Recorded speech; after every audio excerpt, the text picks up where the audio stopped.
tentang kebugaran jasmani yang disampaikan oleh Pak Albert ada tiga, yaitu statis, dinamis, dan motoris. Kemudian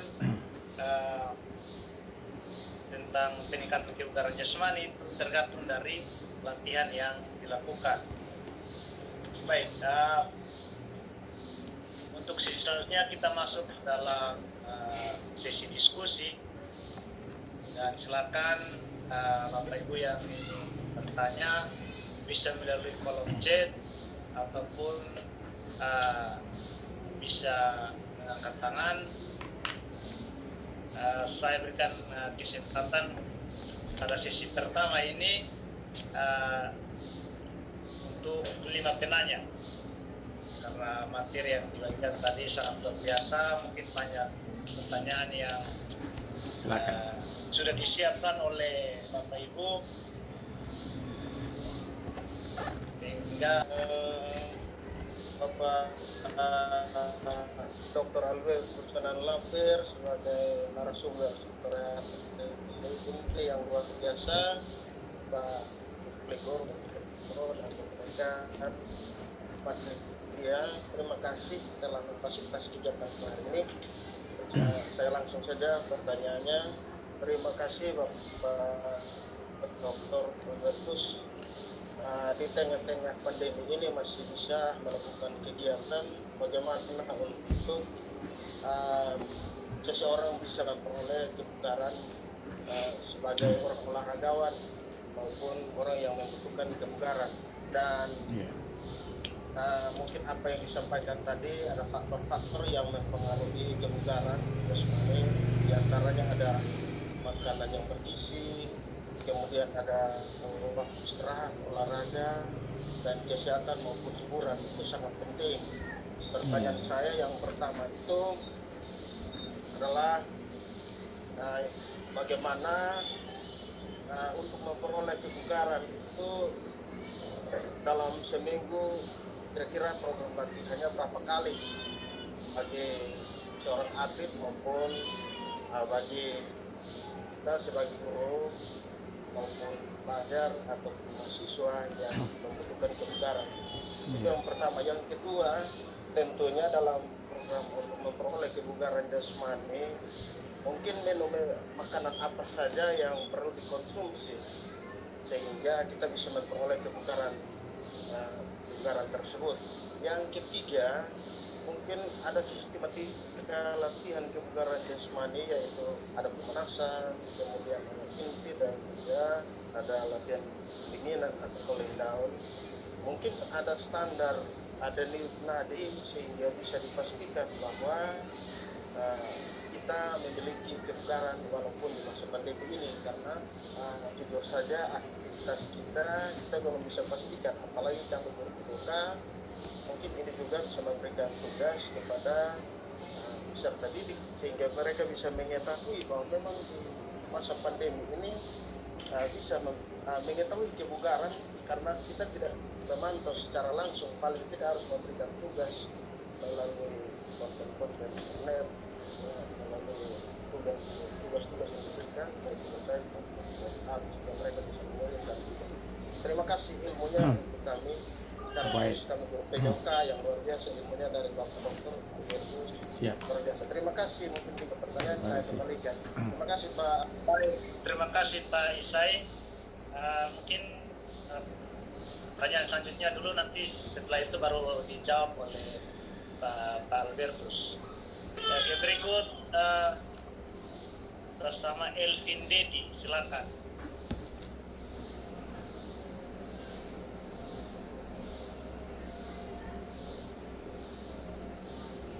Halo. Yang ingin memberikan pertanyaan bisa menuliskan di kolom chat. Ya, untuk tidak membuang-buang waktu, langsung saja saya beri kesempatan kepada Pak Albertus untuk menjawab pertanyaan dari Pak Isai. Kalau saya ada 3 pertanyaan. Yang pertama itu bagaimana untuk memperoleh kebugaran yang baik selama 1 minggu, baik itu untuk atlet ataupun bukan atlet. Yang kedua, minum makanan yang dikonsumsi selama masa pandemi. Minum makanan yang dikonsumsi untuk latihan kebugaran. Kemudian yang ketiga tentang standar sistematika latihan kebugaran. Baik, silakan Pak Hamdan. Baik, terima kasih atas pertanyaan-pertanyaan yang hebat-hebat ini. Ini pelaku-pelaku olahraga, jadi memang pertanyaannya tajam-tajam dan bikin ketong harus berpikir ya. Yang pertama, untuk frekuensi latihan ya, frekuensi latihan dikembalikan kepada masing-masing orang. Jadi kalau ada yang sama sekali belum terlatih dan dia kepingin untuk 3 kali seminggu, silakan. Tadi kalau secara umum saya sudah menyampaikan bahwa kalau secara teori ya, secara teori menyatakan bahwa latihan 1 kali itu tidak berpengaruh. Latihan 2 kali dalam seminggu itu adalah mempertahankan. Dan latihan 3 kali dalam seminggu atau lebih itu untuk meningkatkan. Maka marilah kita menggunakan teori-teori itu, karena teori-teori itu otomatis sudah teruji. Dan mari silakan kita menggunakan dengan intensitas dari masing-masing kita yang tetap mengacu pada perbedaan individual. Jadi kalau seseorang melakukan program latihan, ya dengan programnya dia, silakan dia mengkolaborasikan, baik itu daya tahan, ya baik itu kekuatan, baik itu kecepatan, baik itu fleksibilitas, baik itu koordinasi gerak, silakan dilakukan dengan kemampuan dia. Jadi paling tidak kita 3 kali ke atas lah, jangan di bawah 3 kali, karena 2 kali itu kalau kita sudah bagus, kita sudah berada di tahap misalnya sudah di 80%, kita kepingin mempertahankan saja, maka kita 2 kali dalam seminggu itu kita tidak meningkatkan apa-apa lagi, tapi kita mempertahankan kualitas fisik kita hanya pada tahap itu saja. Tapi kalau misalnya Anda masih 60%, Anda pikir ya sudah cukup lah karena saya bukan atlet, saya dia 60% saja, maka saya cukup mempertahankan dia 60% saja, maka silakan Anda berlatih 2 kali dalam seminggu, itu sudah bisa cukup. Tapi kalau Anda adalah seorang atlet elit, maka silakan Anda berlatih setiap hari di atas 3 kali, karena otomatis itu akan membantu Anda, tetapi juga dibarengi dengan tadi yang densitas tadi itu. Waktu berlatih istirahat itu harus seimbang. Jangan berlatih berat, istirahatnya sedikit. Atau latihannya sedikit tapi beristirahatnya berhari-hari, berminggu-minggu. Nah, itu juga tidak akan mampu meningkatkan kualitas kebugaran kita. Yang jadi adalah tadi itu, ya perut kita semakin di depan seperti Yamaha gitu ya. Itu yang pertama. Saya lihat juga Pak Dekan itu perutnya sudah semakin Yamaha ya. Mudah-mudahan tapi saya senang karena kemarin beliau telepon saya itu sambil jogging sambil telepon, jadi saya antara bisa menerima apa kata-katanya dan tidak bisa menerima, tapi saya iya saja karena saya malu hati ini Dekan yang telepon kan. Jadi memang agak ya ketong biasa kalau pejabat itu kalau dong menyanyi yang bagus juga orang semua tepuk tangan saja. Ya, jadi kalau apalagi kalau menyanyi bagus, tapi karena Pak Dekannya menyanyi bagus, jadi saya menyanyi saya ketong tepuk tangan, apalagi menyanyi kan gitu.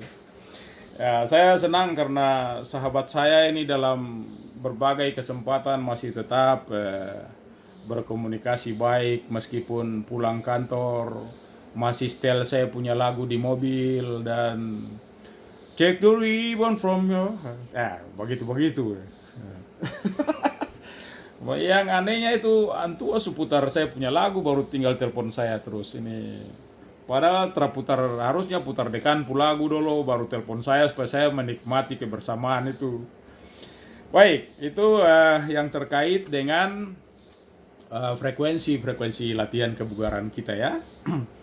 Yang berikut ini terkait dengan makanan apa saja.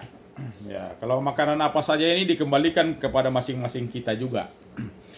Tapi secara umum biasanya makanan menyesuaikan dengan latihan apa yang akan kita lakukan.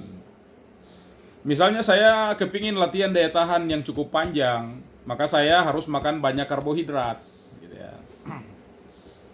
Kalau saya kepingin berlatih untuk kekuatan ya, maka saya lebih banyak makan yang namanya protein. Ya, terserah lah mau protein yang dari nabati, hewani, ya silakan saja. Ya. Ya, tapi makan lemak juga penting lah. Jadi sekali-sekali makan otomatis karbohidrat juga di dalamnya mengandung lemak ya. Jadi kalau makan karbohidrat tapi latihannya tidak mencukupi, bakarnya juga tidak cukup-cukup, maka kita menjadi gemuk. Jadi yang bikin gemuk orang itu karena karbohidrat itu. Ya, dan orang biasa berlatih ya, jam-jam pertama itu yang dibakar adalah karbohidrat. Jadi paling tidak itu menjadi catatan penting. Kalau kita mau membakar lemaknya, kita harus berlatih dalam jangka waktu yang panjang ya, sehingga lemak kita bisa ikut terbakar. Gitu. Ya, jadi itu kunci-kuncinya. Kalau kita mau berlatih daya tahan, ya kita makan yang karbohidrat. Karbohidrat itu bisa nasi, ya. Kita makan nasi, kita juga makan singkong, ya, makan roti. Ya. Tapi saya lihat Pak Dekan itu pulang dari Ukraina sudah tidak makan nasi lagi, makan roti terus. Pak Dekan ini lupa kalau roti dengan nasi itu sama saja, sama-sama karbohidrat gitu.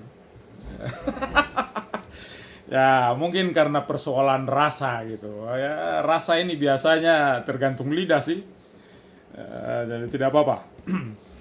Jadi beliau selalu, saya ketemu waktu di Bandung kemarin, saya kaget juga karena beliau sudah tidak makan nasi dan beliau bungkus roti banyak. Saya juga ikut kebagian roti dan saya juga dikasih sei. Jadi saya sikat habis. Saya pakai tanya-tanya itu. Ya. Terima kasih Pak Dekan atas sei dan roti-roti bakarnya yang hebat-hebat itu. Ya. Lalu terkait dengan sistematika latihan kita, ya paling tidak kita harus tahu denyut nadi kita ya.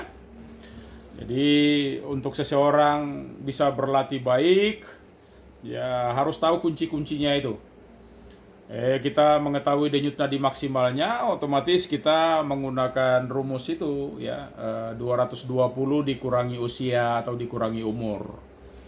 Jadi kalau untuk orang-orang dewasa, ya, atlet, ya, kita banyak menggunakan yang sederhana, banyak juga rumus yang lain. Tetapi yang melekat di otak kita, yaitu kita rata-rata 220 dikurangi umur. Nah, lalu kalau kita untuk latihan kebugaran, ya kalau hanya sebatas 20% sampai 50%, ya ini latihan yang sebenarnya masih tergolong rendah, ya, tergolong rendah. Tapi kalau mau berlatih yang bagus dengan intensitas tinggi, ya silakan ya pakai yang maksimal, bisa dari 85% ke atas, gitu. Nah, jadi ketahuilah dulu masing-masing kita. Maka kalau kita bicara tentang denyut nadi, ya kita harus tahu denyut nadi basal kita berapa, karena dengan mengetahui denyut nadi basal itu, ya kita akan mengetahui apakah denyut nadi kita ini sekarang kita sementara dalam kondisi bugar atau tidak, fit ataukah unfit, ya. Ya kalau misalnya nanti besok Pak Isai bangun tidur, ya kebetulan guru penjas cuma tinggal tiup refri saja, prip prip prip prip, sudah tidak bergerak lagi, sudah tidak jogging-jogging lagi, cuma perintah-perintah saja. Nah, bolehlah besok pagi dicoba untuk melihat denyut nadi basalnya. Tidur dengan stopwatch atau tidur di hadapan jam dinding, ya, jam gantung. Lalu kita mungkin pakai, boleh terserah mau pakai yang 30 detik, berarti hasilnya dikali 2. Kalau mau pakai 15 detik, berarti hasilnya dikali 4. Kalau mau dipakai 6 detik, berarti hasilnya dikali 10 ya. Dan kalau mau dipakai yang 10 detik, berarti hasilnya dikali 6. Standarnya otomatis adalah 1 menit. Jadi kalau nanti misalnya besok pagi kita bangun mengukur denyut nadi basal, jangan waktu bangun pagi sudah jalan ke dapur, habis itu sudah timba air dulu, sudah habis mandi dulu, baru datang ukur denyut nadi basal, itu sudah tidak murni lagi denyut nadi basalnya. Apalagi olahraga dulu, baru istirahat habis, baru datang ukur denyut nadi basal, itu sudah tidak benar lagi. Ya, jadi bangun pagi, buka mata, belum cuci muka, belum apa-apa, langsung silakan pegang denyut nadi ya. Boleh di false di tangan sini, boleh di leher ya, bisa di depan telinga, bisa di dahi, ataukah langsung pegang di dada, di tempat jantung sini. Ya, kalau asal jangan laki-laki pegang perempuan saja. Ya, jadi masing-masing pegang sendiri-sendiri saja gitu. Jangan orang Ambon bilang onosel gitu. Kalau mau pegang yang di lain-lain. Nah, kalau atlet juga begitu, kalau ada melatih, jangan orang lagi ngos-ngosan lagi lagi bernapas setengah mati, datang cekau orang pung batang leher, mana denyut nadi, ya udah tampeleng gitu. Ya, jadi kalau orang lagi berlatih capek-capek, ya ambillah yang di lengan sini, ya, atau juga yang di sini. Jangan orang ada bernapas saja susah, ketong picekik lagi batang lehernya dia bisa tambah ngamuk gitu. Ya, dan itu biasanya terjadi. Saya melihat ada juga petugas satgas yang lihat orang sudah lari 15 menit, dia sudah habis-habisan, datang masih gitu, terus mana denyut nadi, dapat tampeleng gitu. Ya, jadi itu denyut nadi. Kalau misalnya nanti besok pagi Pak Isai sudah bangun, mengukur dan denyut nadinya semakin rendah semakin baik. Tapi kalau terlalu rendah juga, ya di bawah 60 ya, ya hati-hati kalau ada yang memang bawaan. Kalau bawaan tidak apa-apa. Tapi kalau bangun tidur ya denyut nadinya sudah 100, hati-hati. Ini berarti seng lama lah isu menuju ke garis finish. Nah, jadi jangan lupa guru penjas ini saking tiap hari prit itu, lalu saya pernah bergerak lagi, saya tahu akhirnya Yamaha semakin ke depan, lalu bodi mulai poco-poco, lalu ikat pinggang semakin panjang.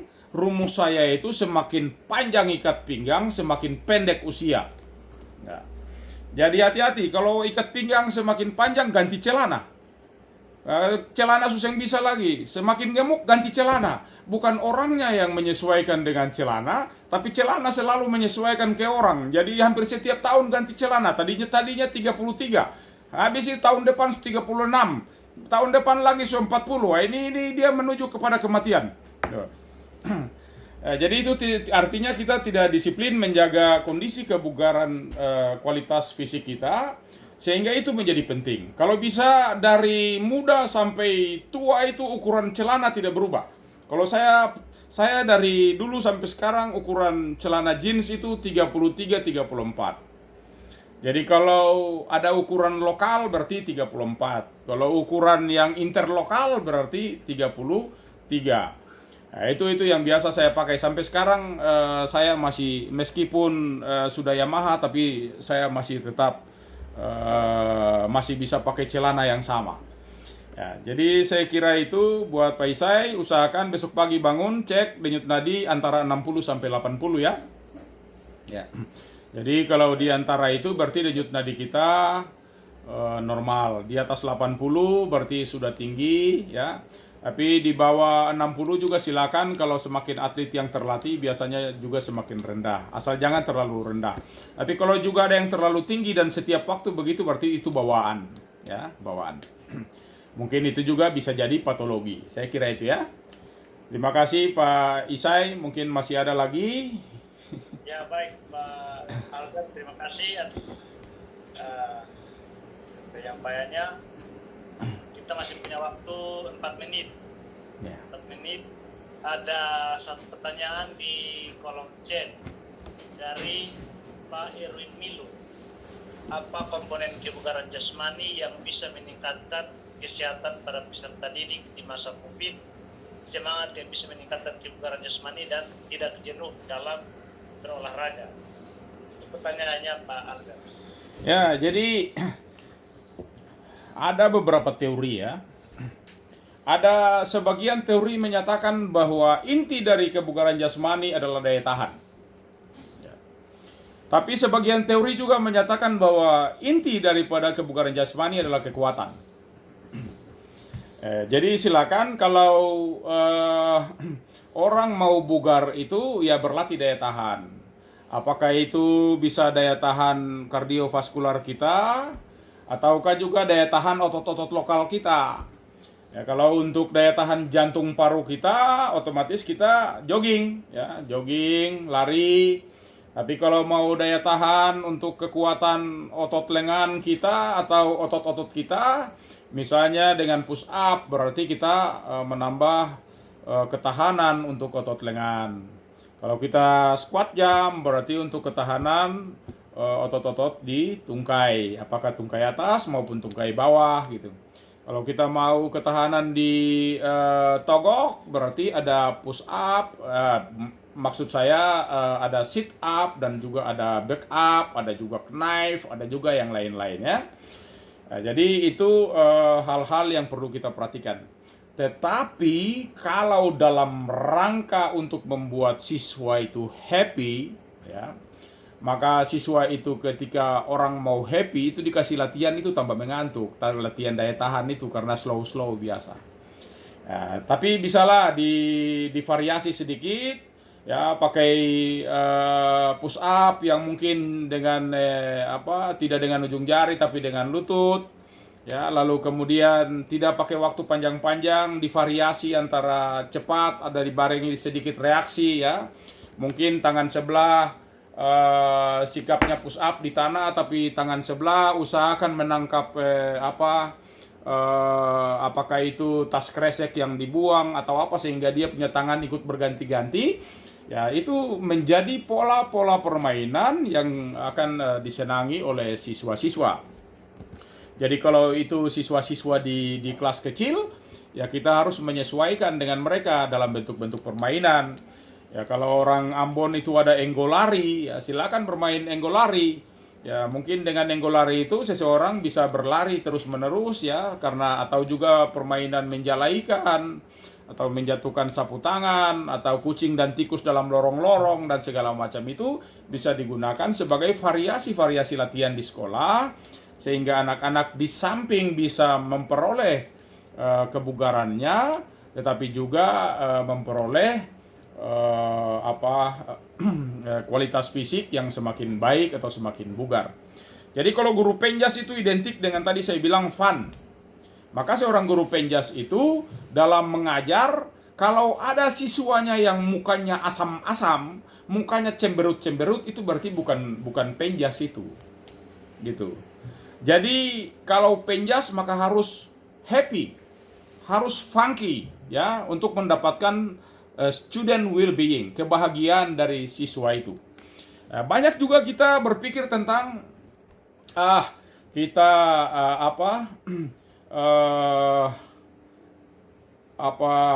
karena kita dikejar dengan KKM itu ya, ketuntasan ya, kriteria ketuntasan minimal kita, maka kita usahakan semua untuk bisa berolahraga untuk harus sampai kepada standar yang baku, padahal ini musim pandemi, orang-orang tidak ada di kelas, semua pakai daring dan seterusnya. Paling tidak kita bisa bilang mereka mengirim video, 1-2 video gerakan apa yang mereka bikin sudah cukup, jangan kita sampai ke ya, dan penilaiannya kalau bisa jangan pakai yang PAP ya, penilaian acuan patokan, pakailah yang PAN itu. Jadi kalau memang yang terbaik adalah 60, pakailah standar 60 sebagai nilai A gitu. Lalu kita mulai hitung ke bawah. Jadi dengan demikian semua siswa bisa memperoleh kemudahan-kemudahan untuk memperoleh hasil yang baik dalam proses pembelajaran penjasnya. Saya kira itu yang bisa saya sampaikan. Kalau masih ada lagi dipersilakan. Saya tidak kuat, nanti ada padekan. Baik, terima kasih Pak Albert. Yeah. Ya, baik, kita masih bisa waktu 2 menit. Yeah. Masih ada lagi yang bertanya. Oh ya, ada Pak Yanwar Sakarias.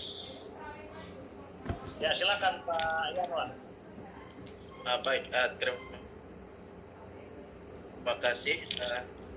Terima kasih juga untuk Pak Dokter yang sudah membawakan materi tentang kebugaran jasmani bagi kami semua. Mungkin sebelum saya masuk pada pertanyaan, sedikit saya berbagi Bapak. Pertama, bahwa di tengah proses pembelajaran pandemi, jujur saya sedikit mengurangi materi tugas, bukan sedikit mengurangi, tapi saya hampir-hampir tidak melaksanakan materi tugas tulis. Tetapi dalam proses pembelajaran PJOK dengan anak-anak saya dalam proses pandemi ini, yang saya laksanakan itu adalah kita praktik lewat Zoom, sehingga saya pantau aktivitas gerak fisik anak-anak saya. Dan sebelum masuk pada inti materi yang kita mau capai, jenis pemanasan yang saya pilih itu adalah anak-anak saya bermain tali skipping. Itu kurang lebih 5-10 menit. Ini yang jadi pertanyaan saya, apakah di tengah pandemi ini untuk kita mau membangun ketahanan tubuh anak-anak kita atau kebugaran anak-anak kita, apakah jenis pemanasan itu, jenis pemanasan bermain tali skipping itu tepat? Kemudian yang kedua, apakah ada jenis alternatif pemanasan lain yang kita bisa pantau secara langsung untuk anak-anak kita di saat kita melaksanakan praktik lewat Zoom? Mungkin itu saja Pak. Bapak Dokter, saya kembalikan. Ya, baik, terima kasih Pak Yanwar. Ya, silakan Pak Albert. Ya, baik. Jadi memang di musim pandemi seperti ini semua orang atau semua guru penjas ini bermasalah.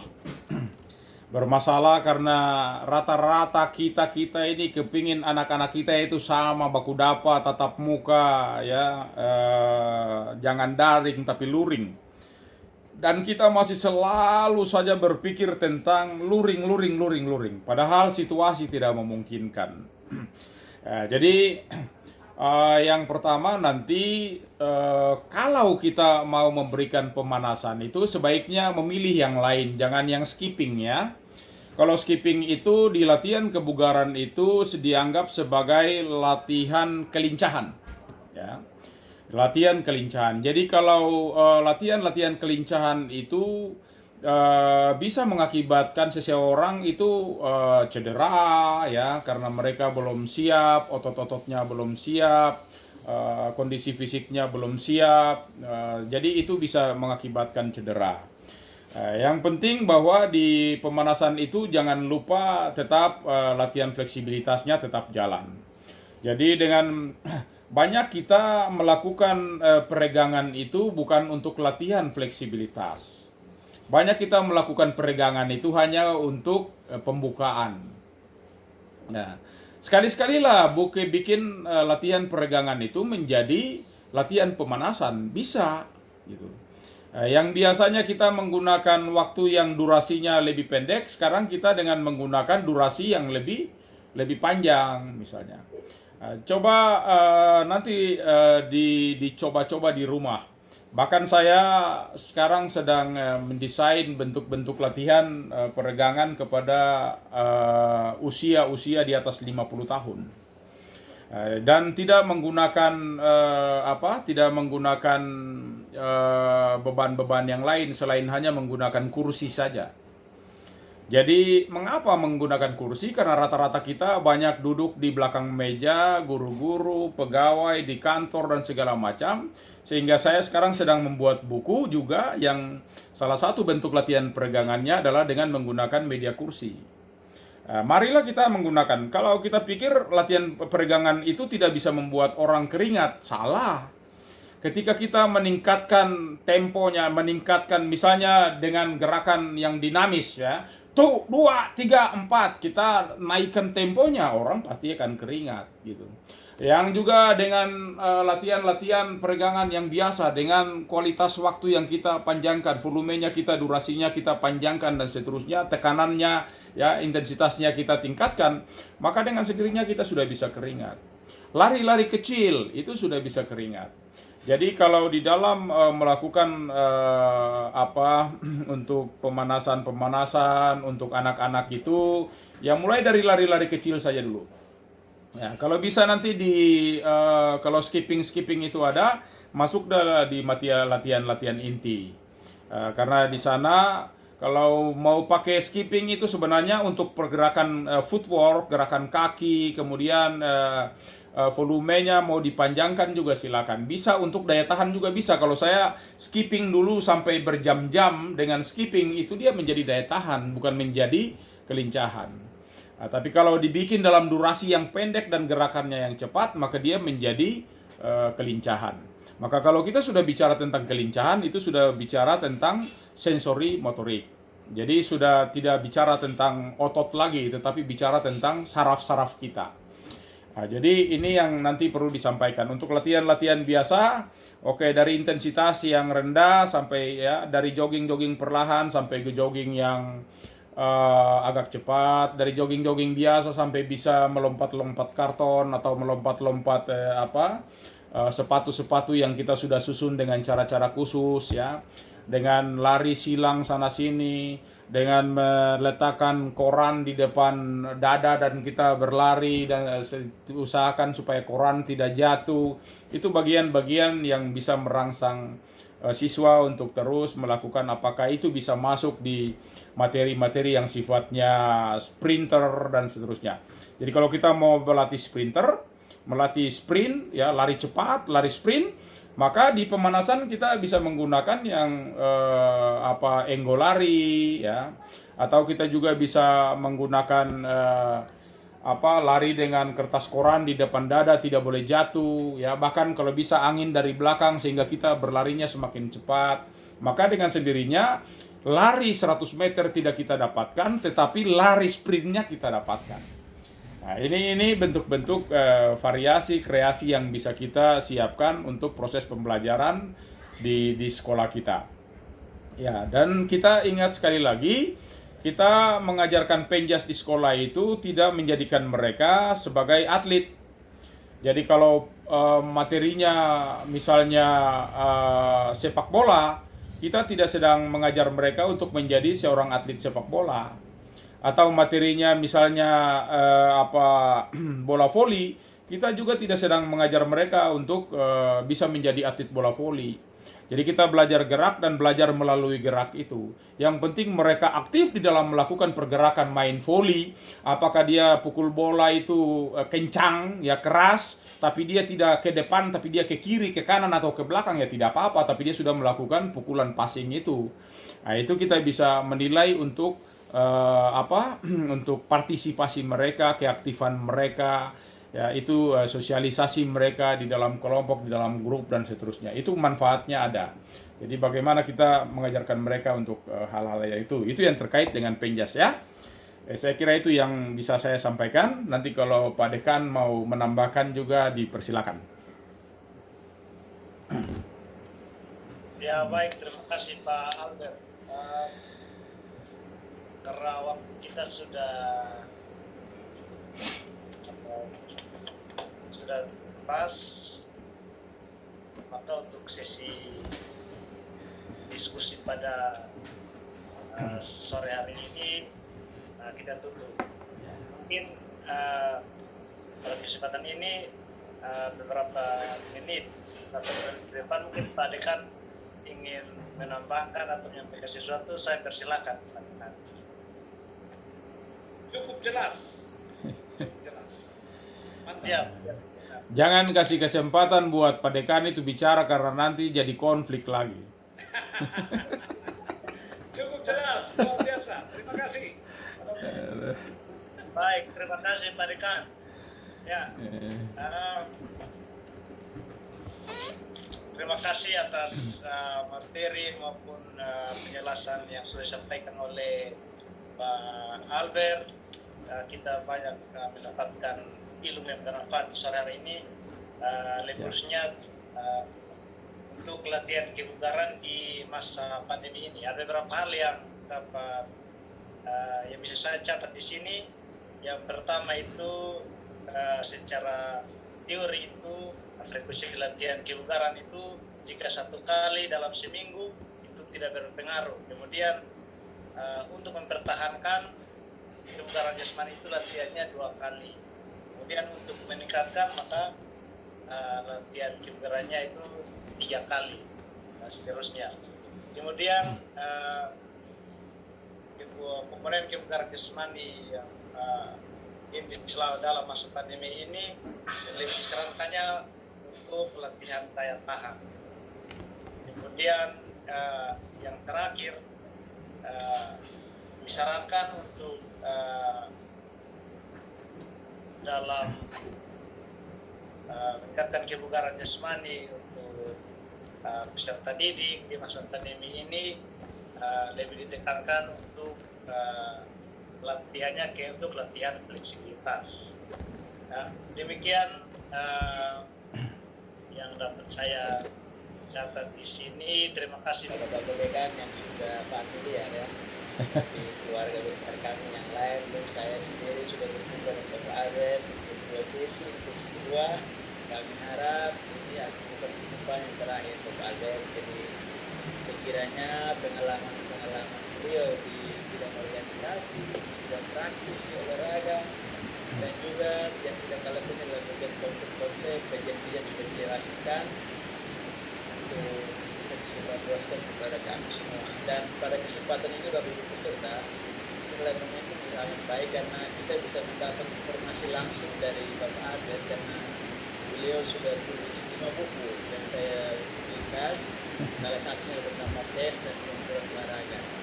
Jadi kalau Bapak Ibu masih baca naskahnya, hari ini kita sudah berjumpa lagi. Jadi ada orang lain yang membaca naskah secara tertulis, hari ini Bapak Ibu yang lain bisa hadir secara visual, secara yang paling umum, jadi segala macam informasi. Yang berikut, Bapak Ibu peserta yang sudah bertanya, kami menyampaikan terima kasih. Kami sangat harap bahwa kehidupan kita ke depan lebih interaktif, dan kasus pada kesempatan ini misalnya dialami oleh Bapak Sakarian. Menurut saya itu hal yang menarik. Jadi pada kesempatan ini ada Bapak Ibu narasumber dalam hal Bapak Albert, pengalaman kita akan lakukan untuk konfirmasi apabila itu sudah meninggal Rel atau ini kita sudah tertolong sekali. Oleh sebab itu jangan Bapak Ibu diam dalam hal selama ada kesempatan untuk konfirmasi sebab itu, karena kebutuhan kita itu bukan satu orang tetapi banyak orang, dan Bapak Ibu perlu garis bawahi bahwa yang anak-anak percaya itu dulu kalau dia mengaku ke anak-anak akan sedang tapi rumah, bahkan yang orang tua ngomong yang kemarin itu bisa katakan bahasa buruk hal sederhana. Dan itu oleh sebab itu setelah Albert walau mengatakan berikut lagi Bapak, dalam kesempatan ini Bapak Albert disampaikan bahwa dalam materi ini tidak serta-merta satu bisa kita sudah bilang. Jadi yang paling penting aktivitas motor ini adalah keresahan dan juga euforia, yang senang, gembira, semangat, tetapi latihan ototnya dan bukan orang serang, anak-anak lagi berpegang. Sampai kita habis latihan bisa serang-serang, mampu dalam ini, mampu juga dalam marah, mampu anak juga ada marah, ada harus kita secara motorik kita juga sehat, secara perasaan juga kita juga harus sehat. Baik, saya sekali lagi mewakili panitia program studi Bapak Tri, terima kasih kepada Ibu Bapak. Sekali lagi saya sampaikan bagi Bapak yang belum sempat kesempatan lagi, silakan pada ini kita bagikan atau kami sampaikan kepada Presiden, karena itu akan di momen ini juga saya sekaligus menunda bahwa kita pada serial yang berikut, serial ketiga ini kita melaksanakan pada hari ini.